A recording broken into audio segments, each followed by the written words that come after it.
আজকে পুঁই শাক রান্না করছি, খুবই মজার পুঁই শাক। একটু ভিন্ন রকম স্টাইলে রান্না করব। এভাবে রান্না করে আপনারা খেয়ে দেখবেন, খুবই ভালো লাগবে। কাঁঠালের বিচি দিয়ে পুঁই শাক। কাঁঠালের বিচি দিয়ে পুঁই শাক খেতে ভালোই লাগে। আমি চিংড়ি মাছ, কাঁঠালের বিচি, পেঁয়াজ, রসুন একবারে দিয়ে দিলাম, সাথে কিছু সামান্য মশলা দিয়েছি, একটু ধনে গুঁড়া, হলুদের গুঁড়া, সামান্য মরিচের গুঁড়া। যেহেতু কাঁচামরিচ দিলাম তাই লাল মরিচ খুব অল্প দিয়েছে। শাকের মধ্যে এমনিতেই বেশি মশলা দিলে শাক খেতে ভালো লাগে না। আমি সাধারণত কাঁচামরিচ দিয়ে শাক খাই। আজকে যেহেতু চিংড়ি মাছ আর কাঁঠালের বিচি দিলাম তাই অল্প গুঁড়ামরিচ দিয়ে দিলাম। ডাঁটাগুলোর সাথে দিয়ে দিলাম, ডাঁটাগুলো সিদ্ধ হয়ে যাবে কাঁঠালের বিচির সাথে সাথে। একটু কষিয়ে নিলাম, এখন অল্প পানি দিয়ে বিচিগুলোকে সিদ্ধ করে নেব।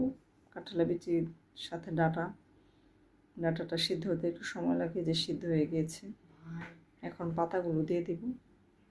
পুঁই শাকের পাতা রান্না করার সময় সবসময় পুঁই শাকের পাতাটাকে পরে দিতে হয়, ডাঁটার সাথে দিলে পাতা বেশি সিদ্ধ হয়ে যায়, খেতে ভালো লাগে না।